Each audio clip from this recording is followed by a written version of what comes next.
Bonjour, bienvenue chez Berto la moto. Aujourd'hui, j'ai fait cette vidéo pour vous montrer comment changer le corps, le moteur de la pompe à essence sur une MT-0. Donc pour commencer, il faudra enlever le cache Neumann. Donc il y a deux petites vis, une de chaque côté du Neumann qu'il faut enlever.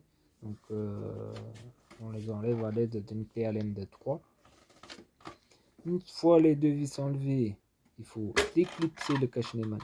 Donc il faut bien passer les doigts en dessous puis faire l'évier pour le déclipser. Donc il ne faut pas le tirer n'importe comment. Donc il faut bien passer les doigts en dessous pour le déclipser, en faisant attention de ne pas rayer le réservoir avec. Une fois le cache Neumann enlevé, il faut dévisser les deux vis à l'avant du réservoir, un de chaque côté aussi du Neumann. On les dévisse à l'aide d'une clé Allen de 5.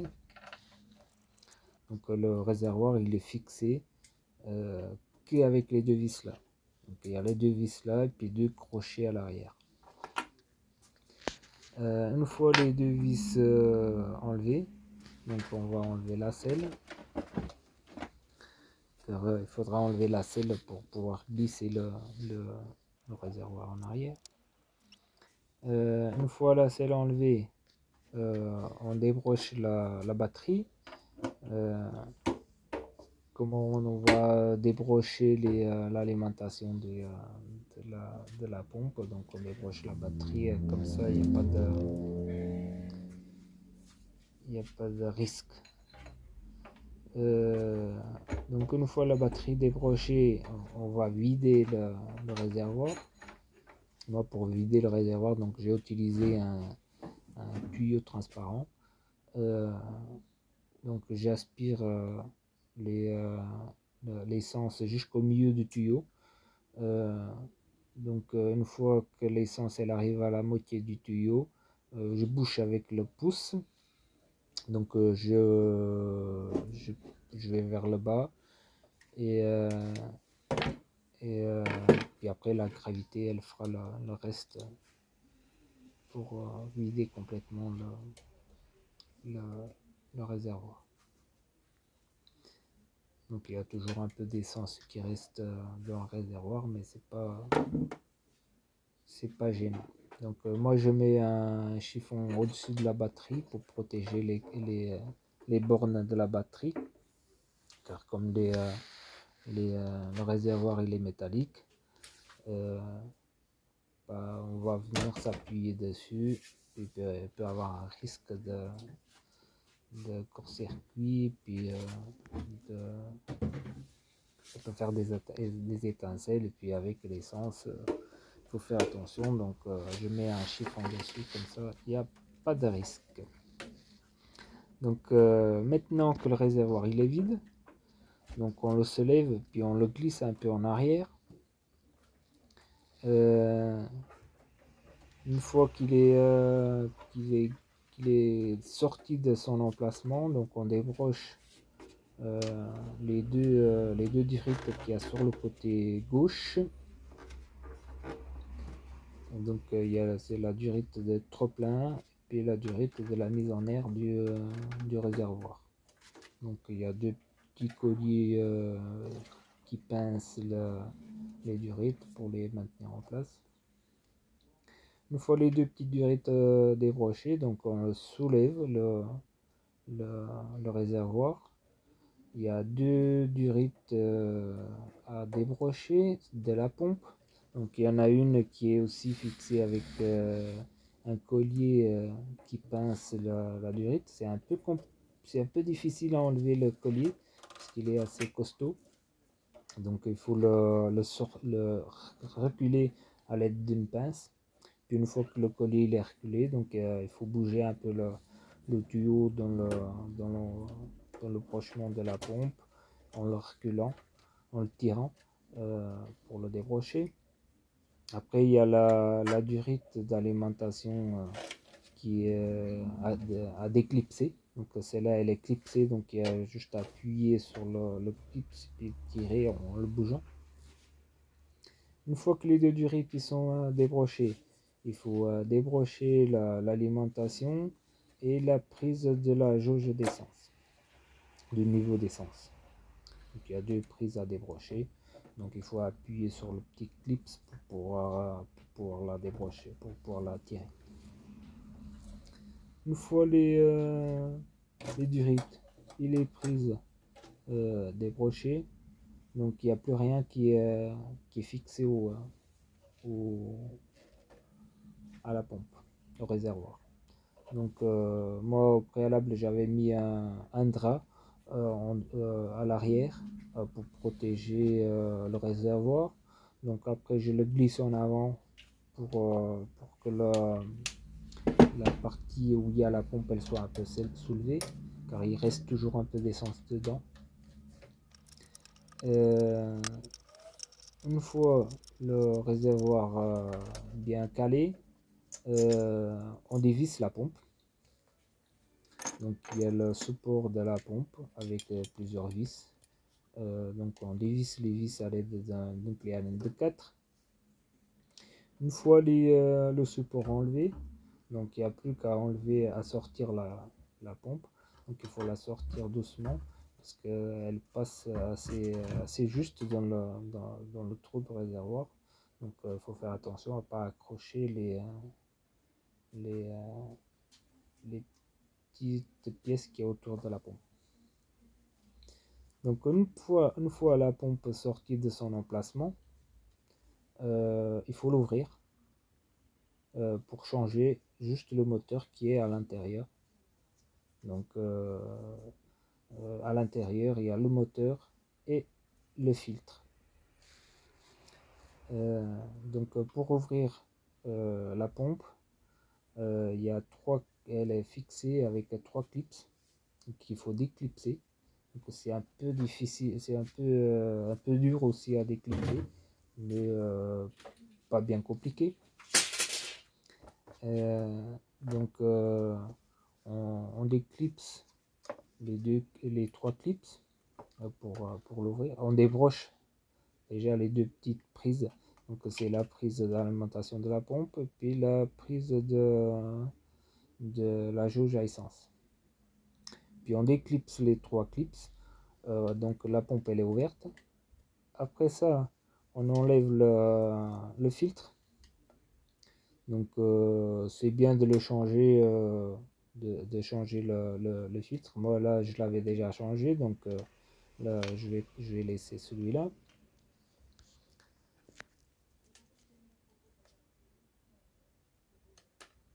Donc le filtre il est fixé, il est clipsé aussi comme la pompe. Il est fixé avec 3 clips. Donc c'est le filtre qui maintient aussi le moteur de la pompe à essence. Donc une fois le filtre démonté, donc il faut pousser un peu à l'arrière avec la prise qui est prochée dans le moteur. On pousse à l'arrière la prise et puis il y a le moteur qui sort de son emplacement. Donc une fois le moteur enlevé, on peut installer le nouveau. Acheter sur le net.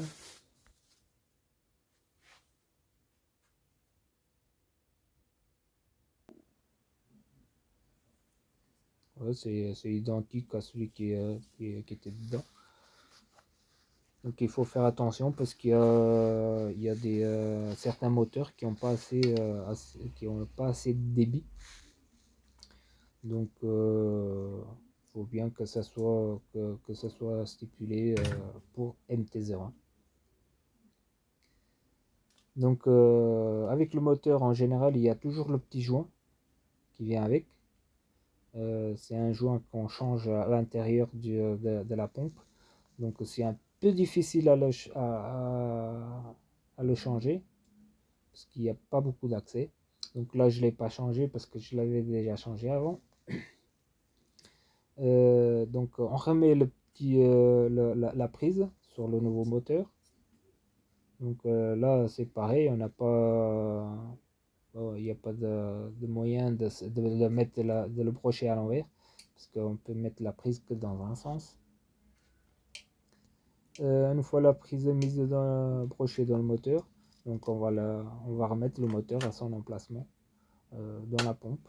Donc on passe le fil dedans et on vient remettre le moteur dans son emplacement.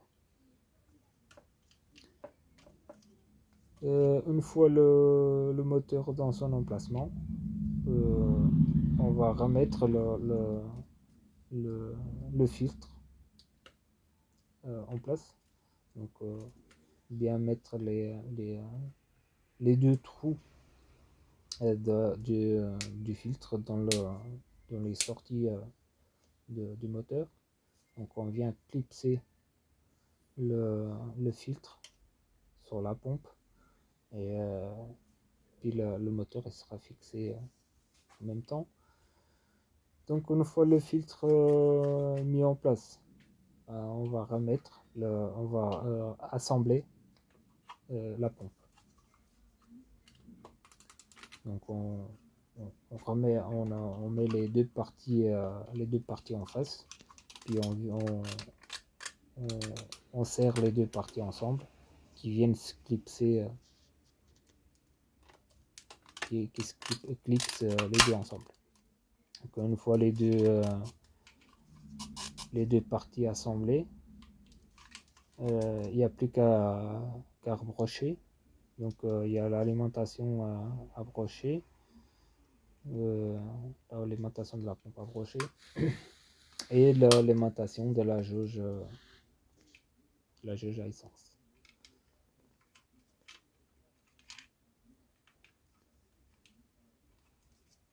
Une fois les deux petites prises brochées, il n'y a plus qu'à remettre la pompe en place dans le réservoir.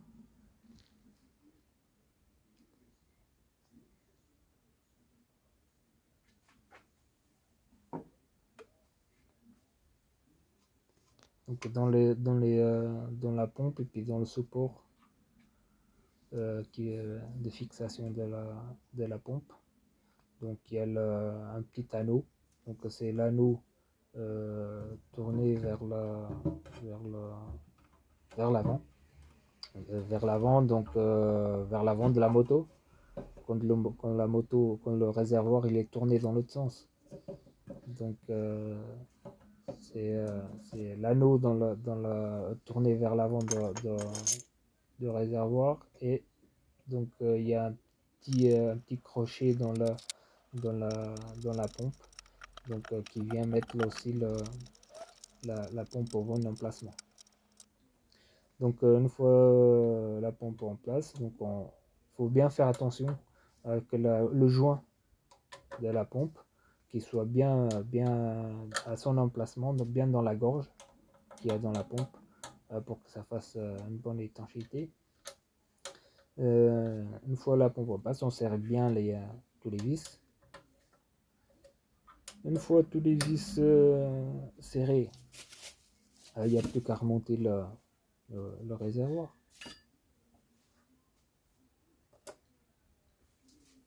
Donc on enlève tout ce qui est autour.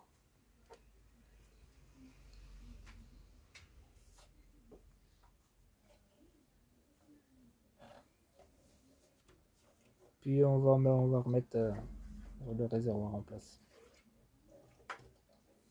Donc il faut tout refaire dans le sens inverse.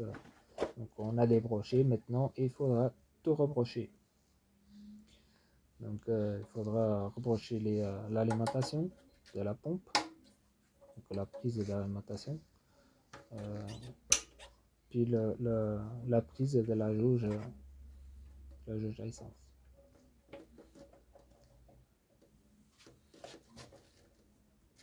Après les prises brochées, donc il faut brocher les durites. Donc il y a la durite avec le collier, donc qui est un peu difficile ce collier là qui a beaucoup de tension. Donc ça, il faut le remettre en place à l'aide de la pince. Parce qu'à la main, c'est impossible. Il a trop de pression. Une fois cette durite là en place, donc il faut mettre la deuxième, donc la durite d'alimentation avec qui est clipsée. Donc il faudra faire attention à ce que la durite elle soit pas pliée une fois qu'on met le réservoir en place, parce que la durite là elle a tendance à plier puis à être pincée, et si cela ça arrive, donc vous aurez des problèmes d'alimentation d'essence. Et donc il faut faire très attention à ça. Donc une fois tous les brochements faits, donc on a essayé de mettre le réservoir à son emplacement, donc à l'arrière, et bien qu'il soit bien mis dans les caoutchoucs où il vient glisser la partie arrière. Une fois que c'est bien engagé, il faut brocher les deux durites de trop-plein qu'il y a sur le côté, la durite de trop-plein et la durite de la mise en air du réservoir. Et bien remettre aussi les colliers qui maintiennent les durites en place. Et une fois tout ça bien approché, donc il faut bien pousser le réservoir en avant. Et il faut tout refixer. Donc il faut fixer le réservoir à l'aide des deux vis.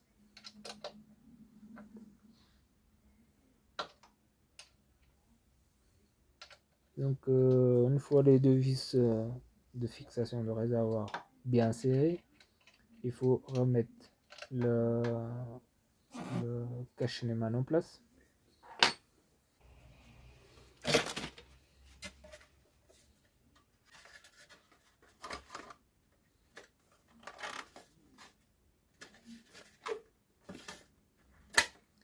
Donc là le cache-nez, donc j'ai remis un petit peu de WD-40 pour graisser un peu les tétons, de façon à que ça rentre bien, ça glisse bien sans trop forcer.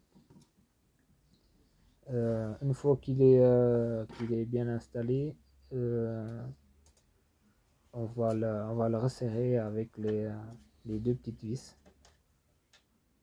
Donc une de chaque côté du Neyman. Une fois le cache Neyman remis en place et serré, on va brocher la batterie. Donc on broche la batterie. Et une fois la batterie rebrochée, il faut remettre l'essence dans le réservoir. Une fois que le plein il est fait, il n'y aura plus qu'à essayer. Il faut démarrer la moto et voir si tout va bien.